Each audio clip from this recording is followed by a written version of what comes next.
संत समाज देवी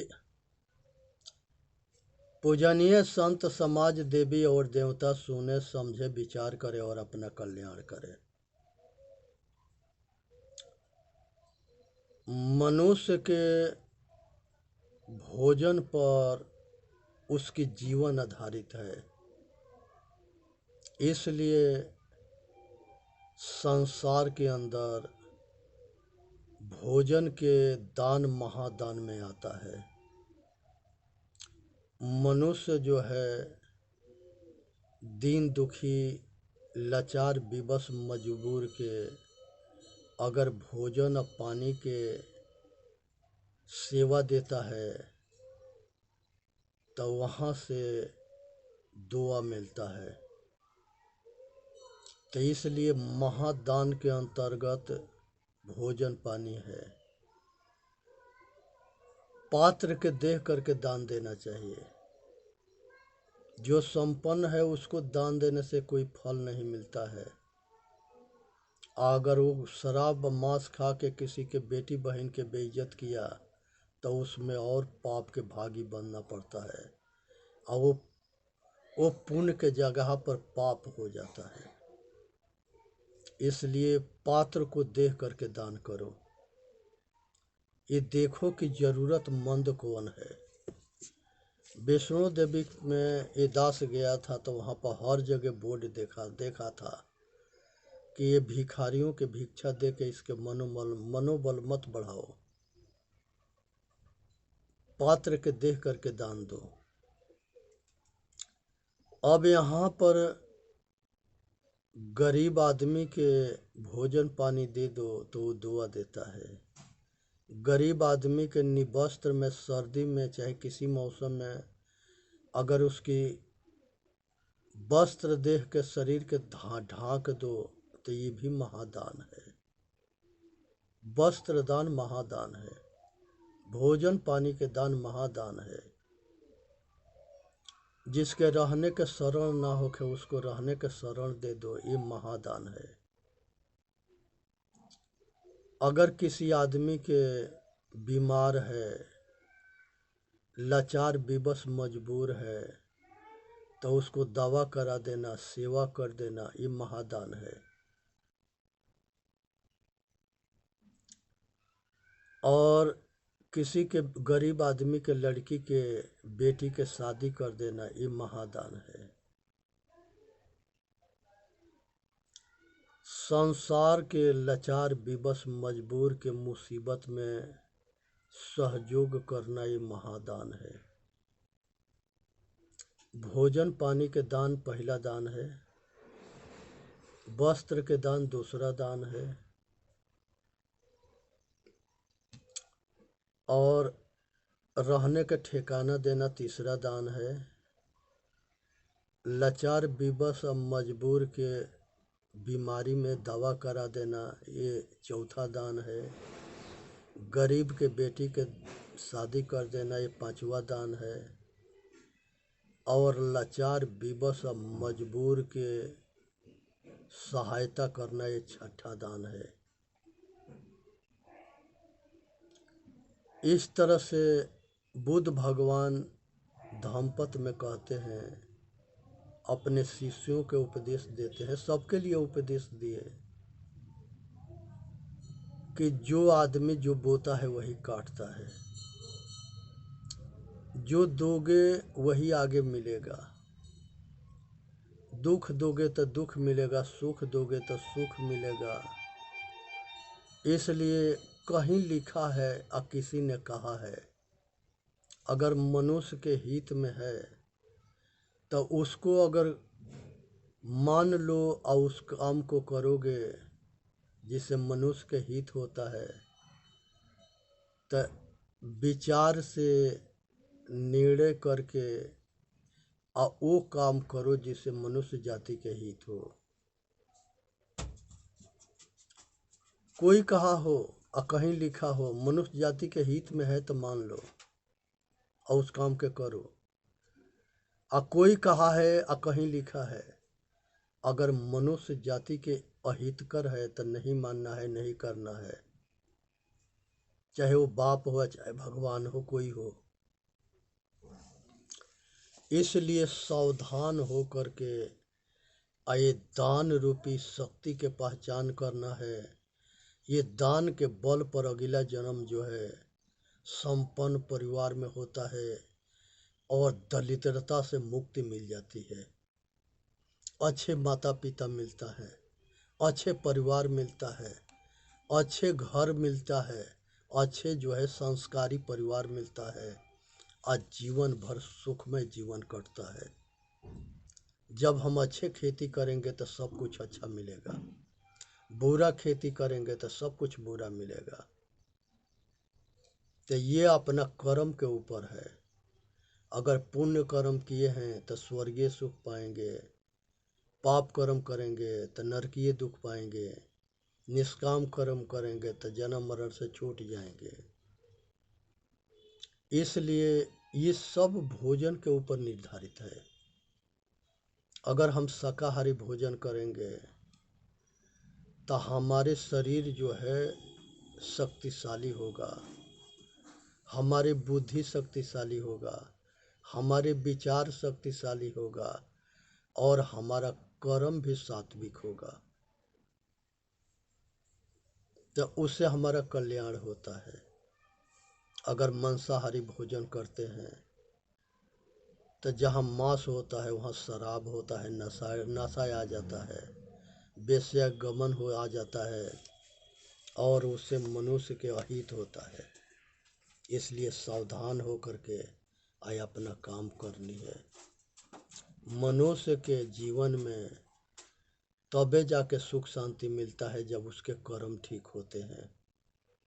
तो इसलिए धनवान बनना चाहते हो तो धन के दान करो, बलवान बनना चाहते हो तो बल के दान करो, शक्तिशाली बनना चाहते हो तो बल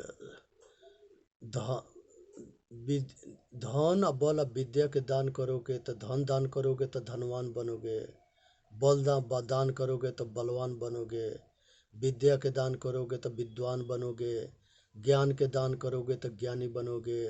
संसार में सेवा से मेवा मिलता है, जो बोओगे वो काटोगे।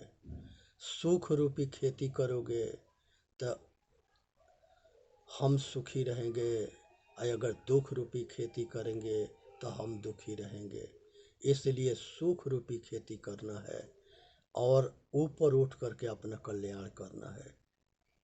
भोजन एक जो है शाकाहारी होता है, एक दूसरा मांसाहारी होता है, एक राजसी भोजन होता है। और राजसी भोजन में मिक्सचर होता है, वो दोनों के बीच में होता है।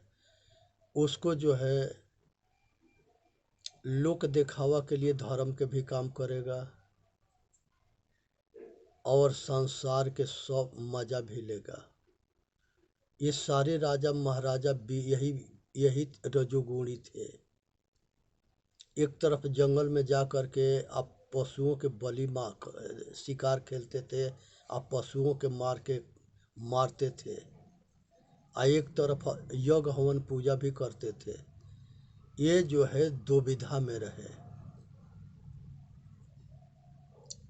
तो इसलिए दुविधा में ना रहना है, निष्पक्ष एक पक्ष में होना है। दुविधा से बचना है। दुविधा जो है दुमुहा सांप होता है, ऊपर दिखावटी कुछ होगा और भीतर से कुछ करेगा। ऊपर के दो गए हिया के गए हेराय, कहीं कबीर जाके चारों गए ताको काह उपाय। इसलिए हे भाई सावधान रहो। ऊपर के आँख अंधा हो जाए, विचार और विवेक रूपी आँख अंधा हो जाए, कैसे कल्याण होगा, इससे बचो।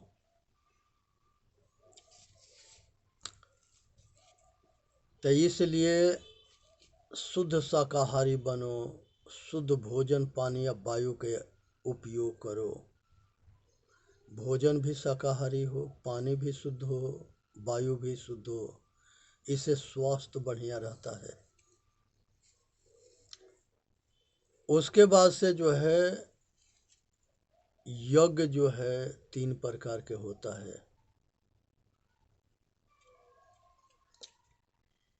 सात्विक कर्म वो होता है जिसमें निष्काम कर्म होता है। रजोगुणी कर्म वो होता है जिसमें अच्छे बुरे दोनों मिक्सचर होते हैं। और पाप कर्म वो होता है जो भविष्य में दुखदाई होता है, जिससे अपना लोक परलोक खराब होता है। अनेक तरह के पशु बनना, अनेक तरह के पक्षी बनना, अनेक तरह के कीड़ा मकोड़ा बनना, अनेक तरह के मछली बनना, ये सब अपने खोटे कर्म के परिणाम है। इसलिए जो है पुण्य कर्म करके अपना जीवन के सार्थक करे, इंसान बने।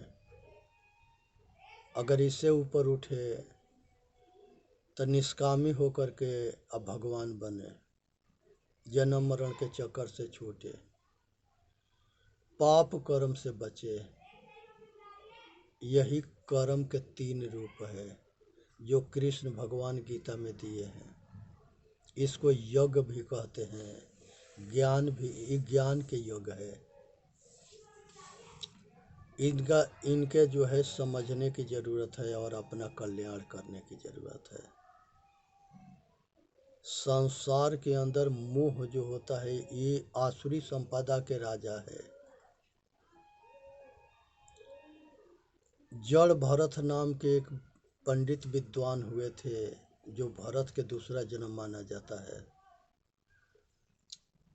वो जो है काफ़ी तपस्वी थे।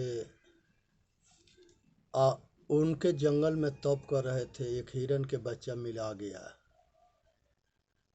उसको अपने आश्रम पर रख लिए, पालने पोसने लगे, उसे मोह हो गया। और वो हिरण के हमेशा देखने लगे कि कोई जानवर खा ना जाए। तो वो हिरण के पीछे इतने मोहित हुए कि अपने तप मार्ग से विचलित होके और फिर जन्म मरण के चक्कर में चले गए। इसलिए सावधान होनी है और अपना कल्याण करना है। इसी में मानव जाति के हित है। सुने समझे विचार करे और अपना कल्याण करे। संसार के अंदर जो है मनुष्य के सच्चाई क्या है? मौत। जिसको अपने मौत याद रहता है वो गलत काम ना करता है। मनुष्य के संगे धोखा क्या है?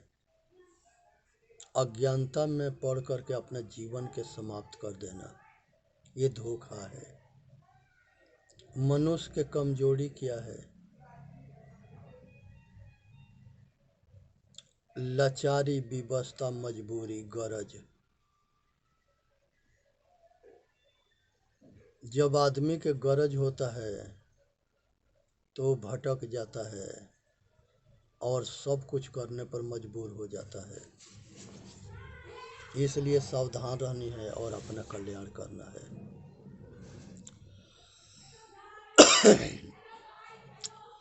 सात्विक सुख जो है संसार के अंदर जो है मनुष्य जो है अपने भाग्य के विधाता स्वयं है। इसलिए सुनना है, समझना है, विचार करना है, अपना कल्याण करना है।